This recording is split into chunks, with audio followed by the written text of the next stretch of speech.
آپ اگر اندازہ لگائیں تو 165 ارب بنتا ہے، زیرو ریلیز۔ وزارت خزانہ نے صاف ہاتھ کھڑے کر دیے کہ جناب ہمارے پاس آپ کو دینے کے لیے 1 روپیہ نہیں ہے۔ یہ بات 75 سال کی تاریخ میں کبھی نہیں ہوئی۔ یہ ضروری ہے کہ پاکستانی قوم کو پتہ چلے کہ کبھی یہاں پر یہ حالات نہیں ہوئے تھے کہ 1 کوارٹر کی ریلیز زیرو کر دی جائے۔ حتیٰ یہ کہ جب ایٹمی دھماکہ ہوا تب بھی ہم نے پابندیوں کا سامنا کیا، لیکن پورے سال کو فائنانس کیا تھا۔ تو یہ ان حالات میں ہم یہاں پر آئے، اور اب اس کے لیے انشاءاللہ تعالی ہماری کوشش ہے کہ جو ہمارا ایک ترقی کا سفر تھا، جیسے میں نے آپ سے کہا کہ 2018 میں ہم نے بیلنس ڈیولپمنٹ کا ایک ماڈل بنایا، ڈیفینس اور ڈیولپمنٹ کو الائن کیا۔ آج وہ ڈیولپمنٹ تقریباً نصف پہ چلی گئی ہے دوبارہ، اور میں سمجھتا ہوں کہ یہ ہمارا سب سے بڑا چیلنج ہے کہ ہم دوبارہ ڈیولپمنٹ کو کیسے اوپر اٹھا سکتے ہیں، کیونکہ ایک 22 کروڑ کی آبادی کا اگر 700 ارب کا بجٹ ہوگا، یہ جیسے اونٹ کے منہ میں زیرہ کہتے ہیں اس کے مترادف ہے۔ ہمیں کم از کم 2000 ارب سے زیادہ ڈیولپمنٹ بجٹ چاہیے تاکہ ہم اپنی بنیادی ضرورتوں کو پورا کر سکیں۔ لیکن یہ کیسے ہوگا؟ یہ تبھی ہوگا کہ جب ہم اکانومی کو پائیدار بنیادوں کے اوپر استوار کریں گے۔ اس لیے سب سے بڑا چیلنج یہ ہے، اور میں یہ ایک بات یہ کہوں گا کہ یہ 2022 ہمارے لیے ایک اہم ترین سال ہے۔ یہ پاکستان کی 75ویں سالگرہ ہے۔ پاکستانی قوم ڈیزرو نہیں کرتی تھی کہ وہ 75ویں سالگرہ کے اوپر ان معاشی بحرانوں کا سامنا کر رہی ہو۔ آج بنگلہ دیش جو ہم سے نکلا وہ فخر سے 50ویں سالگرہ پہ کہہ رہا ہے کہ ہم نے پاکستان کو ہر اشاریے کے اندر پیچھے چھوڑ دیا ہے۔ بھارت جو ہم سے پیچھے تھا وہ آج اوورٹیک کر گیا ہے ہمیں بحیثیت قوم سنجیدگی کے ساتھ سوچنا ہے کہ ہم کیا اس سفر کو جیسے 75 سال میں چلایا مزید جاری رکھ سکتے ہیں، یا we have to take a new path. اور اسی لیے پرائم منسٹر شہباز شریف صاحب نے نیشنل چارٹر آف اکانومی کی بات کی ہے، اور اس مقصد کے لیے ہم ایک national turn around conference ministry of planning منعقد کر رہی ہے، جس میں پورے ملک سے تقریباً 1000 اکنامک سٹیک ہولڈرز کو مدعو کیا جائے گا، اور ہر شعبے کے اندر ایک مختصر المیعاد اصلاحاتی ایجنڈا ترتیب دیا جائے گا، اور اس کی تکمیل کے لیے ہم حکومت سے زیادہ ان ہنرمند ذہین پاکستانیوں پہ انحصار کریں گے جو کہ پرائیویٹ سیکٹر کے اندر ہیں، اکیڈیمیا کے اندر ہیں، اوورسیز پاکستانیز ہیں۔ ہم ان کو چیمپئنز آف ریفارم کے ایک نیٹ ورک میں منظم کریں گے تاکہ حکومت اور عوام کی پارٹنرشپ سے ہم ایک ٹیم پاکستان بنائیں۔ آج ہر پاکستانی کا فرض ہے، چاہے وہ مسلم لیگ نون کا ہے، چاہے وہ پی ٹی آئی کا ہے، چاہے وہ پیپلز پارٹی کا، کسی پارٹی کا ہے، وہ پاکستانی بن کے سوچے۔ پاکستان تخریبی سیاست کا متحمل نہیں ہو سکتا۔ اسی لیے ہم نے اس ڈیولپمنٹ بجٹ کے اندر جو ترجیحات رکھی ہیں ان کو اس بنیاد پہ متعین کیا ہے کہ ہم ایک ترقی کے نئے سفر کا آغاز کریں۔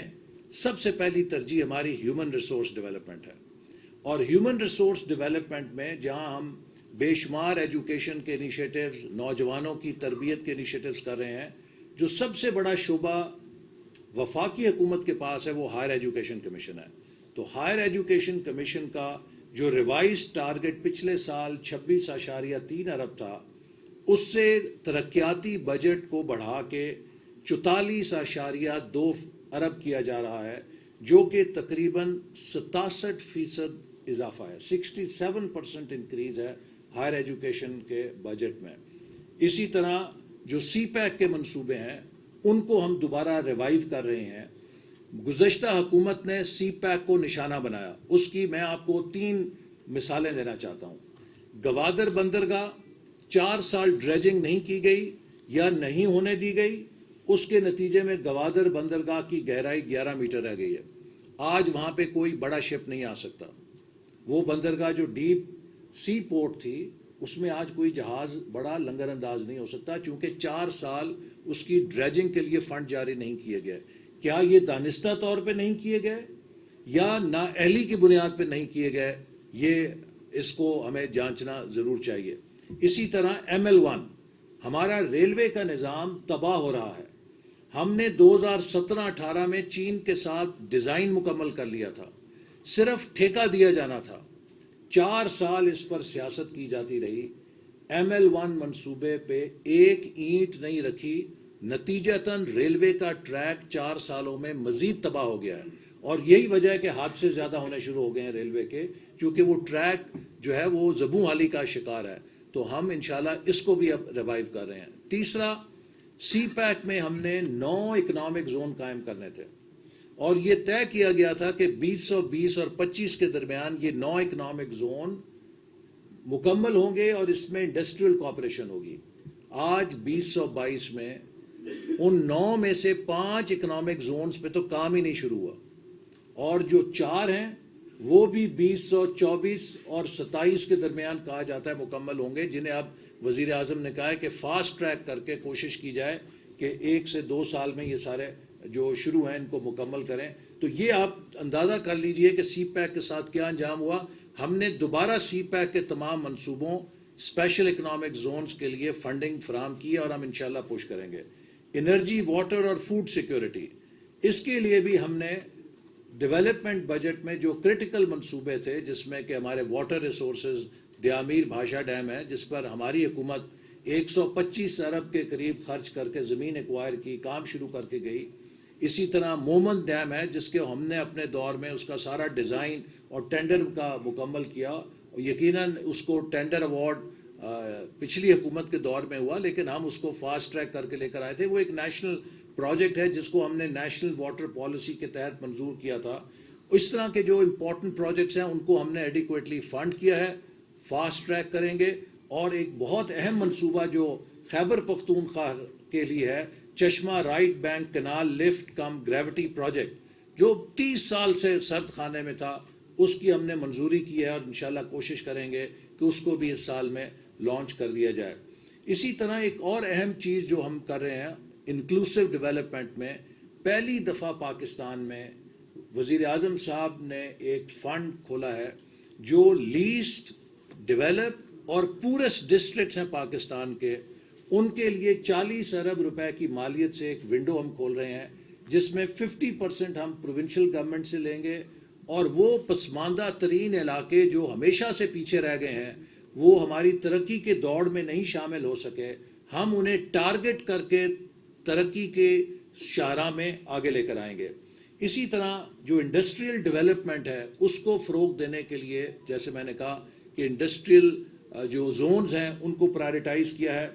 ٹرانسپورٹ اینڈ کمیونیکیشن میں وہ ہمارا نیٹ ورک جو ابھی ادھورا ہے, ہمارے انفراسٹرکچر کے بہت سارے پروجیکٹس ادھورے رہ گئے تھے, NHA کو فنڈنگ بڑھا رہے ہیں, ریلوے کی فنڈنگ بڑھا رہے ہیں تاکہ یہ ہمارا انفراسٹرکچر ٹھیک ہو.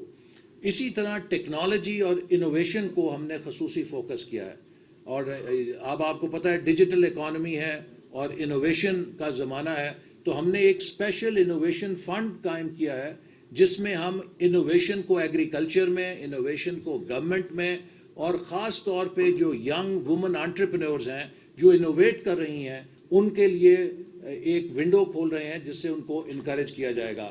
اور آخر میں 2 اہم شعبے, یوتھ اور بلوچستان. اس ترقیاتی بجٹ میں آپ کو بہت بڑا یوتھ کا پروگرام نظر آئے گا, اور بلوچستان کو سب سے زیادہ حصہ دیا گیا ہے تمام صوبوں سے زیادہ, تاکہ وہاں پر جو ترقیاتی منصوبے ہیں وہ تیزی کے ساتھ پایہ تکمیل کو پہنچ سکیں.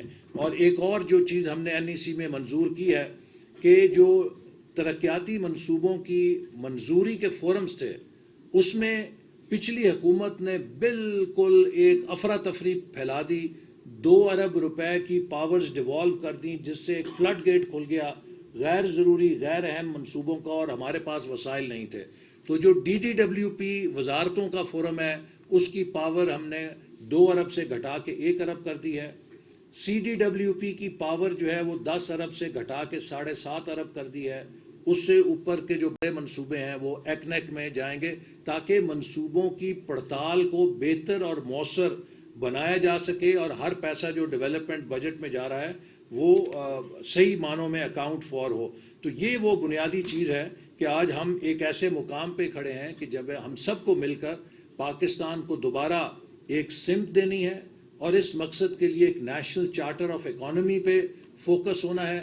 ایکسپورٹس کو بڑھانا نہیں ہے, لیپ فراگ کرنا ہے کہ کس طرح ہم ایکسپورٹس میں 5-10 ارب ڈالر سالانہ اضافہ کر سکتے ہیں. یہ چیلنج ہے. اسی طرح ہم کس طرح ایف ڈی آئی پاکستان میں بڑھا سکتے ہیں. 22 کروڑ کا ملک ہے, 1.5-2 ارب ڈالر ایف ڈی آئی آتی ہے. 1 کروڑ کا ملک ہے ویتنام, وہاں پہ 30 ارب ڈالر کی ایف ڈی آئی جاتی ہے. تو یہ بھی ایک ایسا چیلنج ہے جس کے لیے ہم انشاءاللہ کام کر رہے ہیں کہ بیرونی سرمایہ کاروں کو لے کر آئیں. اور پھر resource mobilisation through tax revenue, کہ ہم نے جیسے ماضی میں 2000 ارب سے 4000 ارب ٹیکس کیا, اگر ہمارا ٹیکس ریونیو نہیں آئے گا تو ڈیولپمنٹ کیسے ہوگی. یہ وہ چیلنجز ہیں جن پر ہم فوکسڈ ہیں. پرائم منسٹر فوکسڈ ہے, یہ حکومت فوکسڈ ہے, اور ہم انشاءاللہ تعالی پاکستانی عوام کے ساتھ مل کر, پرائیویٹ سیکٹر کے ساتھ مل کر ملک کو ایک ایسے روڈ میپ پہ ڈال دیں گے کہ جس سے شاید ڈیویٹ کرنا پھر کسی کے لیے ممکن نہیں ہوگا, کیونکہ یہ روڈ میپ کی تکمیل ہم پاکستان کے چیمپئنز آف ریفارم جو پرائیویٹ سیکٹر سے ہوں گے, جو پاکستانی بہترین برینز ہیں, ان کے ہاتھ میں ہوگا, اور وہ شاید مستقبل میں پھر کسی حکومت کو ان اہداف سے ڈیویٹ نہیں کرنے دیں گے.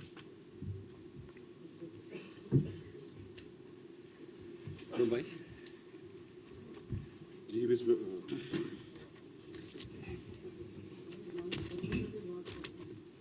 2 منٹ خرم بھائی بات کریں. جی بسم اللہ الرحمن الرحیم. بہت شکر گزار ہوں میرے خزانہ کا کہ انہوں نے مدعو کیا اس اکنامک سروے کی ریلیز کی رپورٹ میں. خواتین و حضرات, یہ اکنامک سروے جس کا ٹائٹل آپ کی آنکھوں کے سامنے ہے, یہ سن 2021 اور 22 کا ہے. جو 365 دن تھے اس مالی سال کے, اس کے 80% تو فساد عمرانی کا دور تھا. تو یہ بات یاد رہنی چاہیے کہ جب ہم یہ سروے پڑھیں کہ 80% ذمہ داری کس کے کندھوں پر ہے, اس کھنڈر نما معیشت کی, جس کی اب جو کمان ہے وہ محمد شہباز شریف اور اس وسیع البنیاد جمہوری حکومت کے ہاتھ میں ہے. اور اس کھنڈر کے بہت سارے کمرے ہیں. جو سب سے تباہ کن ہے وہ پاور ڈویژن ہے, اور وہاں ہمیں 3 قسم کے چیلنجز کا سامنا ہے. ایک تو چیلنج یہ تھا کہ درست طور پر وزیر خزانہ نے یاد کروایا کہ پچھلے دسمبر سے ہی انہوں نے ایندھن کی خریداری بند کر دی تھی, جس کی وجہ سے جب وسط اپریل میں 19 اپریل کو کابینہ نے حلف اٹھایا تو اس وقت تک 6000 میگا واٹ کے بجلی کے منصوبے ایندھن نہ ہونے کی وجہ سے بند پڑے تھے. دوسرا ایشو یہ ہے کہ آپ کے سامنے ہے نمبرز, بارہا ریلیز بھی ہو چکے ہیں, اس میں بھی سامنے آئیں گے کہ پاور ڈویژن میں جو گردشی قرضہ ہے جو ہم 1100 ارب پر چھوڑ کر گئے تھے, وہ اب تقریباً 2470 ارب روپے ہو چکا ہے. If to be very precise 2467 billion. تو اب وہ یہ جو 4 سالوں میں گردشی قرضے میں 250% اضافہ جو ہے, اس نے ایک بہت ہی گمبھیر مالیاتی صورتحال بھی پیدا کر دی ہے پاور ڈویژن میں.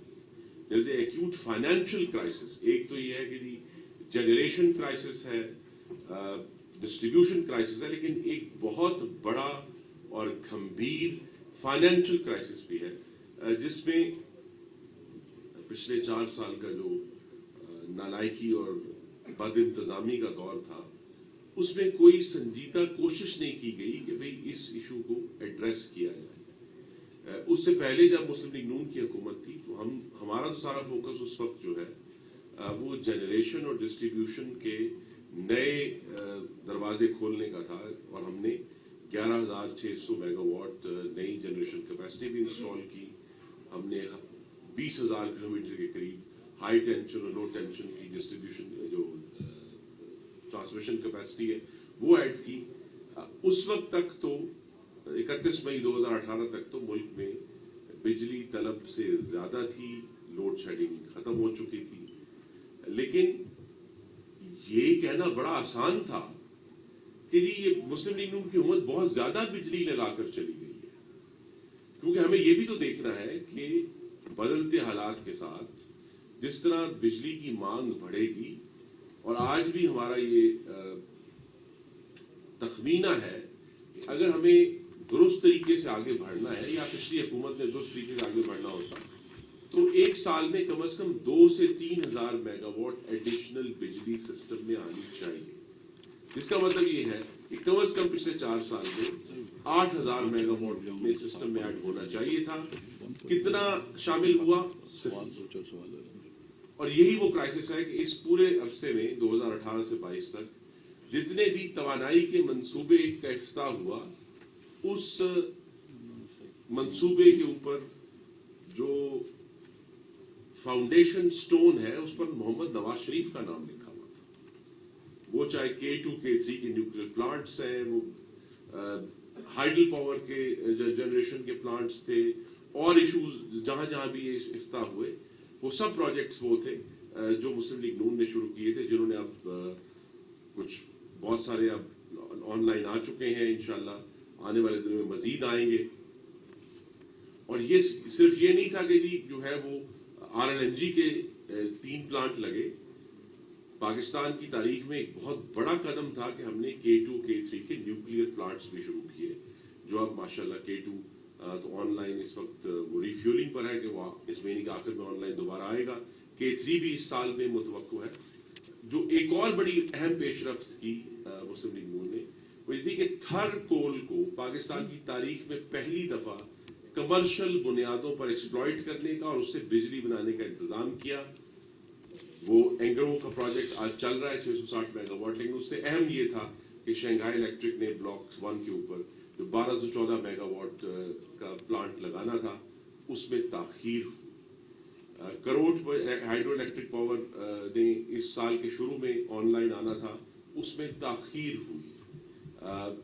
2 سال سے تریمو کے اوپر ایک 1200 میگا واٹ کا RLNG کا دنیا کا سب سے ایفیشنٹ پلانٹ جو ہے وہ تیار کھڑا ہے، لیکن اس کو ٹیسٹنگ کے لیے گیس نہیں دی، اسے نیب گردی کی نظر کر دیا۔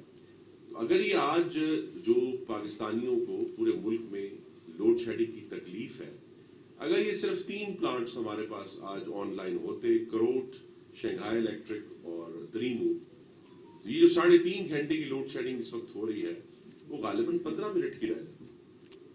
یہ بہت ہی کولڈ انالیسز ہے، اس میں کوئی مبالغہ شامل نہیں ہے۔ تو ہمیں ایک اس طرح کہا ایک کھنڈر کا سامنا ہے، اور یہ شاید مسلم لیگ نون کا ریکارڈ بنتا جا رہا ہے کہ جب دوسری جماعتیں اسے کھنڈر کرتی ہیں اور ہمیں دوبارہ کہا جاتا ہے کہ اس کو تعمیر شروع کریں، ہم نے وہ تعمیر شروع کر دی ہے، فوری طور پر بھی، شارٹ ٹرم بھی اور لانگ ٹرم میں بھی، اور انشاءاللہ اس کے اوپر جو پاور ڈویژن ہے جس میں بلا شبہ پاکستان کے عوام کا بہت انٹرسٹ ہے، اکانومی کا بہت گہرا انٹرسٹ ہے، اس کی اثر نو جو تشکیل نو ہے وہ ہم نے اس کا آغاز کر دیا، اس کی ری آرگنائزیشن، اس کی ری اسٹرکچرنگ اور اس کی جو مستقبل کی پلاننگ ہے، جس میں آخری جملہ کہہ کے آپ سے اجازت چاہوں گا کہ اب یہ ہمارا فیصلہ ہے کہ ملک میں نئے بجلی بنانے کے کارخانے صرف اس ایندھن پر لگیں گے جو ہمارے ملک کے اندر موجود ہے۔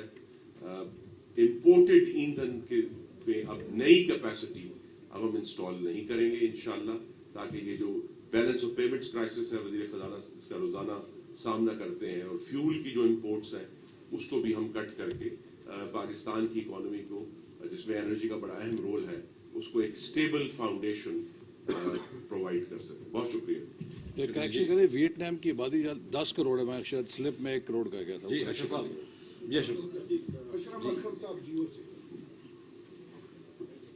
سب سے پہلا تو آج میں آپ سے ہمارے معاملات چل رہے ہیں بجٹ ان سے شامل سے کیا ہوا ہے، کس اسٹیج پہ اس وقت ہمارے آجمت کے ڈائلاگ ہو گئے ہیں؟ پہلے دوست تک آجمت نے اعتراض کیا ہے کہ چائنیز ITC کو شامل ہو گئی ہیں، جب اس پہ آبجیکشن کیے کوئی فیصلہ کرنے کی کوشش نہیں ہوتا۔ سیکنڈلی فائنانس میں ہم نے پچھلے 4 سال میں دیکھا پرماننٹ فائنانس منسٹر نہیں ہوتے، آپ کا ٹینیور بھی کسی صورت 6 مہینے سے زیادہ نہیں ہوگا۔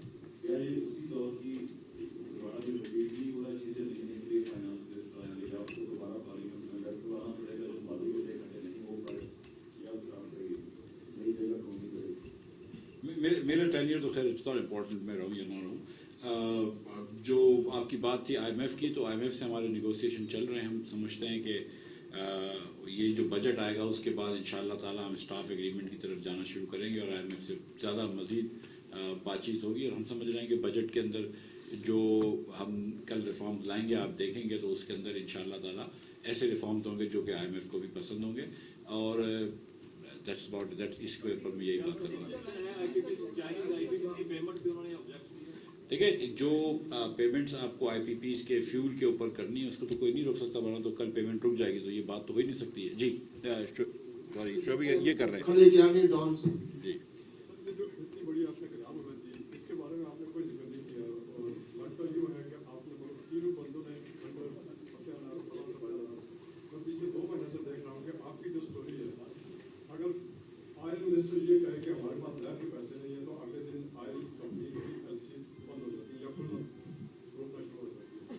جب فائنانس منسٹر یہ کہے کہ ہمارے 6.4 ٹریلین کا ڈیفیسٹ آ رہا ہے تو اس کے بعد آپ 2 مہینے میں آپ نے پوزیشن چینج کر کے آپ 5 ٹریلین کے اوپر آگے اس سے نیچے ہوگا. تو آپ کے خیال میں آپ لوگوں کے بیانوں کی صورت ہے ہم غلط میسج دنیا کو اور اپنے لوگوں کو نہیں دے رہے جس کی وجہ سے مزید ستیانات سے سوا ستیانات ہوتے ہیں؟ نہیں, دیکھیے میں گزارش کرتا ہوں کہ وہ جو میں نے گزارش کری تھی کہ 5600 ارب روپے کا ڈیفیسٹ تھا جو کہ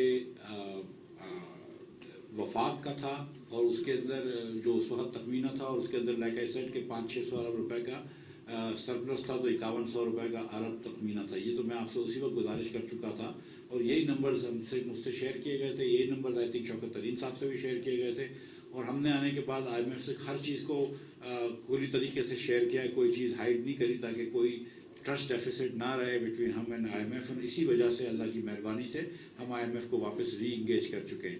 ہمارا مقصد یہ خدا نخواستہ نہیں ہے کہ ہم اپنے ملک کی برائی کریں, بالکل ایسا وہ خان صاحب جو کرتے تھے کہ وہ ایماندار ہیں اور باقی سب چور ہیں, اور اب یہ بات تو خیر الٹی ثابت ہو گئی. لیکن ہمارا مقصد یہ بالکل نہیں ہے, لیکن ہم کو یہ بات بھی عوام کو بتانا ضروری ہے کہ اگر جیسے خرم دستگیر صاحب نے کہا کہ اگر آج لوڈ شیڈنگ ہو رہی ہے تو اس کی ایک وجہ یہ ہے کہ ٹریمو کے اندر 2 سال سے پلانٹ تیار پڑا ہے, دنیا کا ایفیشینٹ ترین, لیکن وہ چلا نہیں ہے.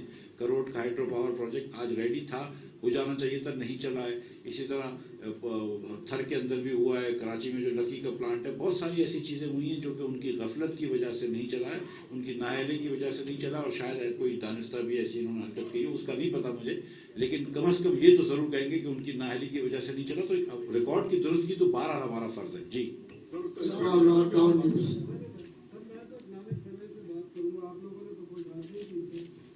چلے آپ کر لیں.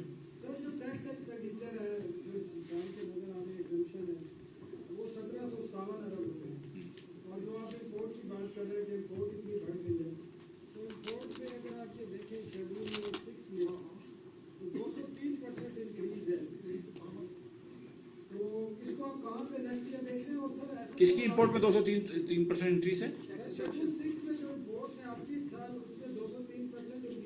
اوکے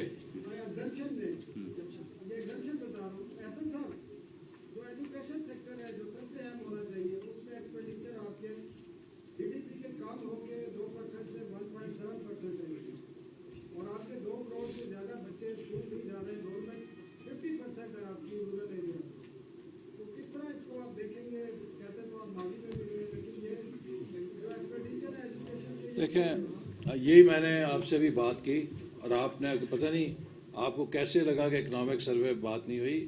کم از کم میری تو سارا بنیاد ہی یہی تھی کہ اکنامک کارکردگی کی بنیاد ڈیولپمنٹ بجٹ پر ہوتی ہے, اور 900 ارب کا جو ڈیولپمنٹ بجٹ ہے 550 ارب کر دیا گیا. اور یہی وجہ ہے کہ جب ریاست کے پاس ترقیاتی بجٹ نہیں ہوگا, تعلیم صحت کہاں سے آئے گی. اور میں نے آپ کو یہی بتایا کہ الحمدللہ 2018 میں ہم نے 1000 روپے کا ڈیفنس بجٹ جو کہ پورا ان کی ضرورت کے مطابق تھا, اور 1000 ارب کا ڈیولپمنٹ بجٹ جو ڈیولپمنٹ کے لیے درکار تھا, یہ الائنمنٹ کی تھی ڈیولپمنٹ اور ڈیفنس کی. آج جب ہمیں دوبارہ بجٹ ملا ہے تو development budget has gone half of the defence budget. یہ جو امبیلنس ہے یہ کسی ملک کی نیشنل سیکیورٹی کے لیے درست نہیں ہے. ہمیں اس کو ٹھیک کرنا ہے, دوبارہ ملک کے ڈیولپمنٹ سیکٹر کو کھڑا کرنا ہے. اسے کرنے کے لیے ہمیں ٹیکس, ہمیں ایکسپورٹ اور فورن ڈائریکٹ انویسٹمنٹ کا سہارا لینا پڑے گا، اور یہ کرنے کے لیے ایک نیشنل چارٹر آف اکانومی کی ضرورت ہے، جس کے بارے میں میں نے بات کی۔ آپ کی بات درست ہے کہ جس ملک کے اندر تعلیم نہیں ہوگی، بچوں کو آؤٹ آف اسکول ہوں گے، ان کے پاس یونیورسٹی میں آج ہماری جو انرولمنٹ ہے ٹرشری ایجوکیشن میں، وہ انڈیا اور بنگلہ دیش سے کم ہے۔ ہمیں اپنی یونیورسٹیز کی یا ہائر ایجوکیشن کی سیٹس کو ڈبل کرنا ہے اگلے چند سالوں کے اندر، لیکن اس کے لیے آپ کو بجٹ چاہیے، وہ بجٹ موجود نہیں ہے۔ اور یہ کب ہوگا؟ جب آپ کی پروڈکٹیو صلاحیت پوری طرح بروئے کار آئے گی، اور اسی لیے ہم کوشش کر رہے ہیں کہ ان تمام انٹرونشن سے جو ہم نے رکھی ہیں، ملک کی پیداواری صلاحیت کو بڑھائیں۔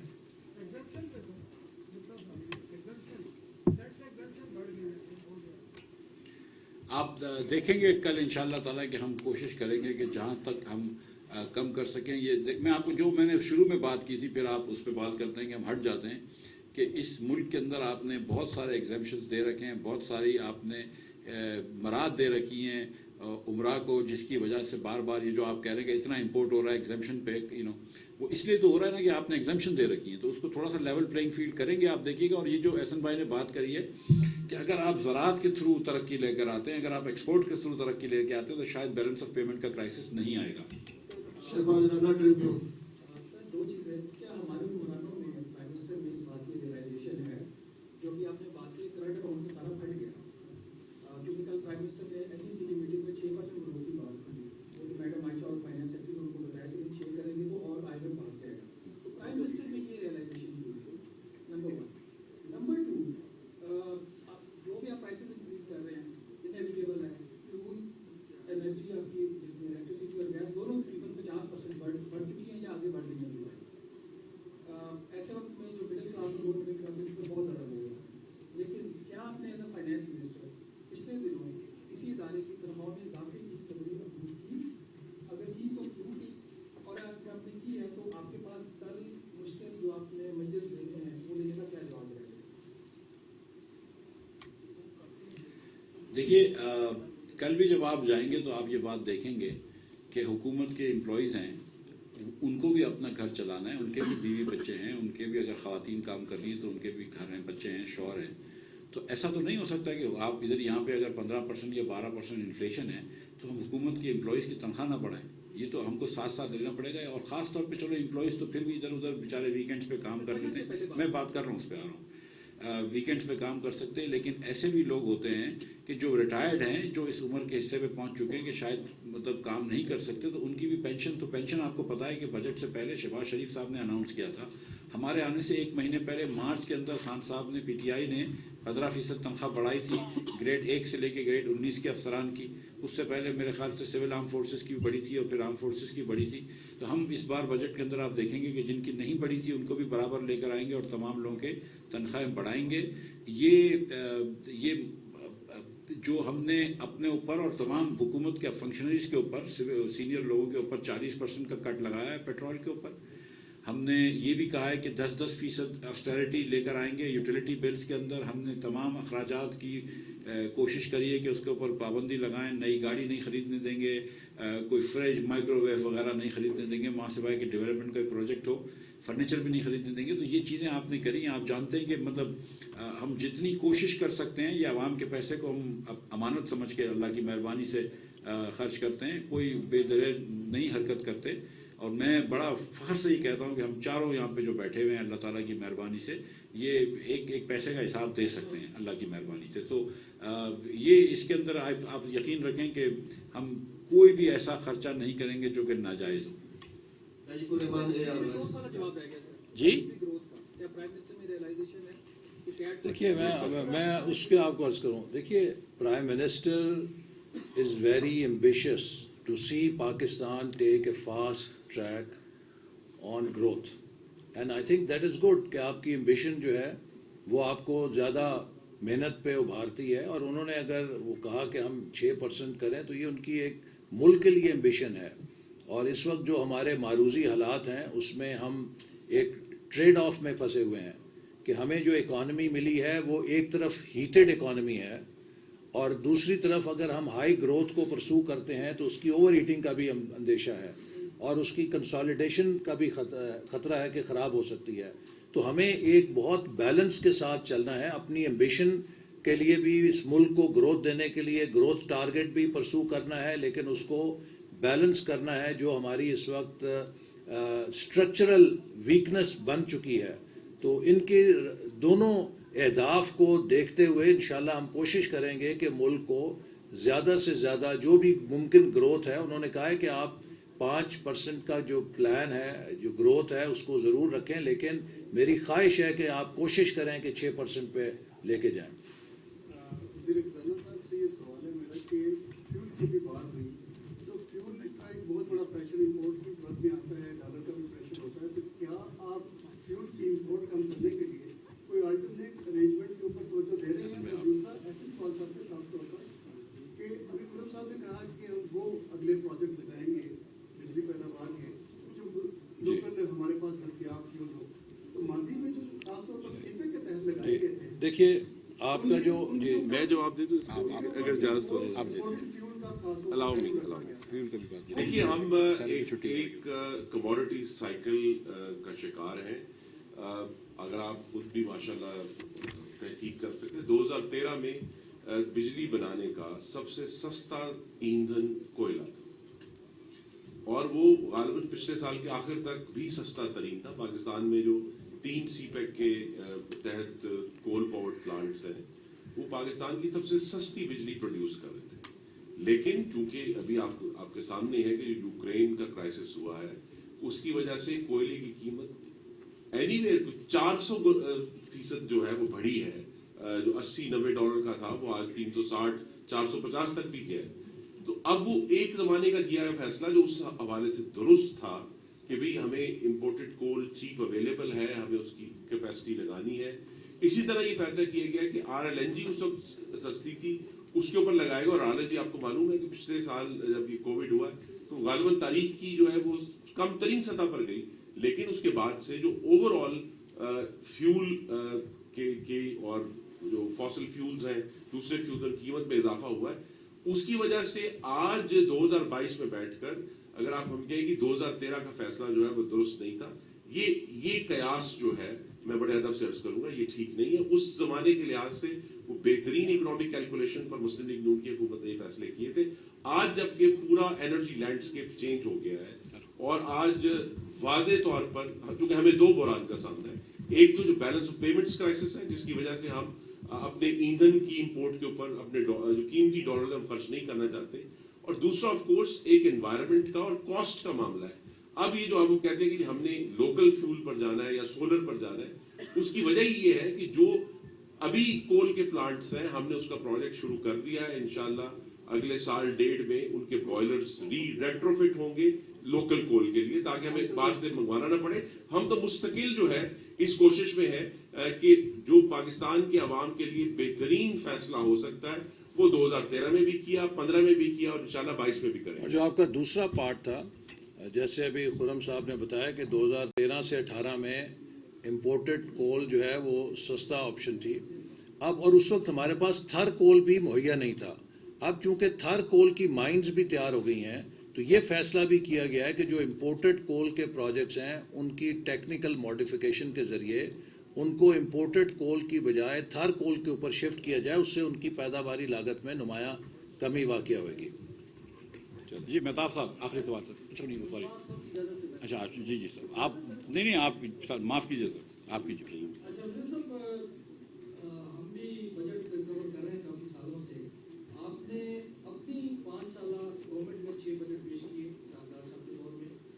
آپ نے ترقی پیش کی اپنے گزشتہ ماضی کی جو حکومت جاتی اس میں, اور جو پچھلے 3-4 سال جو ماضی کی گورنمنٹ ہے ایک انصاف ان کی کارکردگی بھی آپ نے بیان کروائی. میں آپ کی ریکارڈ کی درستگی کے لیے عرض کرنا چاہتا ہوں کہ جو 11.5 سال